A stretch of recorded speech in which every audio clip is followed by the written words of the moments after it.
So today we're going to talk about the ladder of loyalty. What this is really your customer journey. How do you get customers, get leads, get people who are interested in your business, convert them into customers? How do you turn those customers into repeat business and get them selling for you in the long run? So this is the ladder of loyalty.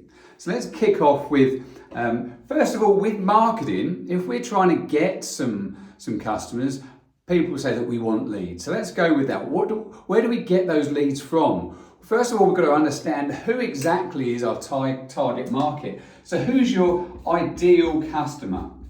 Who's your perfect customer? If you look at your existing customers, you could probably find your ideal customer there. Some people are going to be A-grade customers. They're going to be people you like working with, you prefer working with, they pay you the most money, and they're the least amount of hassle. They're your A-grade customers. That's your ideal customer.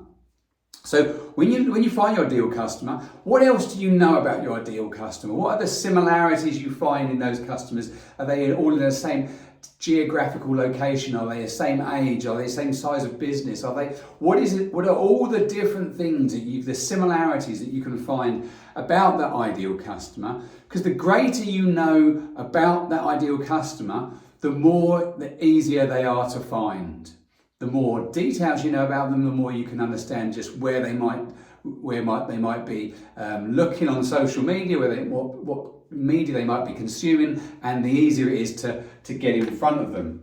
So once we've got our ideal customer, they become a suspect. Now, a suspect is somebody who you've identified as your ideal customer, but they don't know anything about you at this stage. So this is really this is your database. Now you can create a database there's companies that will help you to put together a database. You pay them and they'll give you the telephone numbers, email addresses, contact details of that database. Or you can use the internet to go and find those customers or those suspects, those people that are potentially interested in you. LinkedIn is a great place to go and get B2B connections. You can go straight to the person that you're after, the decision maker, right straight to them. Now, once we've marketed to them, we've sent them a marketing piece. We've identified what their needs are, and we've found out their pain point, and we've sent them something, and they've responded to it. It might be a leaflet, it might be a phone call, it might be they've clicked on our website from a Google ad. They've responded in some way, or they might have even come into our business. So in some way they've come in, they've shown an interest, and then they become a prospect. So first of all, what do we need to do to get them from a suspect to a prospect? That's our marketing plan. What's our plan to get our message in front of them? What's the headline that's going to be attractive to them? And what's the call to action that we're going to use along with an offer to get them interested and then to take action to get in touch with us? And once they've actually contacted us, we want to use this information. Once they've shown that they're interested, raised their hand, or they've sent us or they've contacted us some way, how can we capture that information? We want to capture that information so that we can then market to them again, and we know then that there's somebody who's shown an interest. We want to label them differently when they're a prospect to when they're a suspect, because a prospect is somebody who's a bit more warmer in regards to a lead. Now, do we need to offer a lead magnet, something that's of value, some information, or something where they exchange their details for us to give them that offer or that information? Now, once we've converted them, once we've got them into being a customer, we've made one sale, then they become a shopper. Now, this is the ladder of loyalty, and there's still at this stage very little loyalty at this stage. They've bought from us once. Now, if a customer is shown two businesses at the same time once they've bought from you, and your competitor offers them the same product for £1 cheaper, they're probably going to go for the competitor, because at this stage there's no loyalty. So what we've got to figure out is, how do we convert that person into a more loyal customer? Now, when people buy a second time, they're 9 times more likely to keep coming back to you. So it's really important, once they've bought once, firstly, that we've got a way to get people buying from us again. We're not just going to buy once, set, one customer, and then we've got to find a new customer. We want to have a repeat revenue item that we can sell to people. Excuse me. So what do we do as soon as they've made that purchase? Do we send them a thank you letter offering them something for coming back a second time? Do we let them know all of the other products and services that we provide so that they do come back? So how do we get them to come back the second time, so then they're much more likely to be a repeat customer? So when they come back a second time, they're then a customer. And we're now starting to get a bit of loyalty. So this customer is going to come, they're going to come to us. Think of it like, how do we prolong that loyalty? Think of like your phone. If you're a phone, you'll be likely either an Apple or a Samsung in most cases, or an Android, let's say. So Apple or Android, that would be the team that you support most. And you'll probably stay with that company for your next phone and your next phone and so forth, and you'll have a bit of brand loyalty. And what is it that you can do to give your customer that brand loyalty so that they want to stay with you? They feel part of it. Can you give them a specific contact, the name of somebody that they call up, and that's their personal customer helper?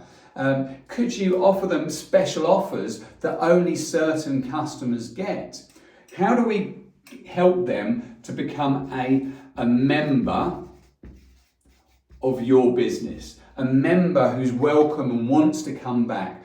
For those of you of a certain age, you might remember an old TV program called Cheers, where they used to say, come to Cheers, it was a bar, it's the place where everybody knows your name. So how can we give people that Cheers feeling so that they feel like they belong and they want to come back and buy from you more often? Maybe we send them a members pack, a welcome pack with certain things, certain offers in them, so that they keep coming back. Perhaps a VIP membership where they qualify for certain things if they purchase a certain amount. Use your imagination around this. One of the things that we want to include in the members pack is how do they refer to us? Let them know the importance that you place on referral business and what they get in return for referring businesses to you. The best person to do this is a guy called Paddy Lund, who got into being a dentist, and it was, no matter what he did, no matter how good he got at being a dentist, he didn't get many more customers. That didn't impact the amount of customers he did. So he spent a lot of time thinking about how he can provide awesome service, thinking about the little things that are critical but non-essential. And he called them CNEs, critical non-essentials. So they're not essential to you running your business, but they're critical if you want to grow your business from a referral strategy. And so that's what we want to let the members know. How do they refer to us? And when they start referring to us, then they're an advocate. Now, an advocate is somebody who will shout about your services when asked. So if their friends ask them, where did you get your kitchen from? They'll say, oh, you've got to check out this place. It was really good. They did this, and they did that. So they'll really sing your praises. So when they're an advocate, how do we get them to share what they've experienced? How do we give them experiences? So I've got a client who's got a restaurant, and we talk about how can you create those Instagrammable moments, things where people want to take a photo of your service or your product and share it on their social media. It's such a powerful tool these days. How can you get your customers to do the selling for you on their social media? So creating an opportunity for something that they can share that looks good, visual items are ideal, like a restaurant, but you can do that in many cases. People might want to shout about the service that you've provided. So how do we show them such an amazing experience that those advocates become a raving fan? Now, a raving fan is somebody who they won't wait to be asked. They'll go out and shout about what you do to everybody they know. They'll go and tell the world just how great you are because they've had an awesome experience. I went to a Turkish restaurant once with my wife, and we ordered some food, and my wife had something different, and then our meal came over, and she got something that looked nicer than what I had. And I didn't say anything because I'm British and don't like to say something upset the waitress. I just sort of must have given it a look. And she said, "Did you want that?" And I said, "Well, I would actually." She said, "Give me 2 minutes and I'll come back." And in no time, she brought me back exactly the same as what my wife had ordered. And I went around telling everybody about this because I thought this was amazing because helped me have an awesome night. So I became a raving fan for that Turkish restaurant. So what can you do to help your customers become a raving fan and want to shout about what you do? So once again, this is the ladder of loyalty. What we started off is identifying your target market. Then how do we progress that into each part of your ladder of loyalty to get them up each step to becoming a raving fan? And what a raving fan does? A raving fan is your sales and marketing department combined. They do the marketing for you, get you leads, and because they've referred you, your sales will be so much easier because people just want to buy from you. Hope you've had fun with this. Speak to you soon.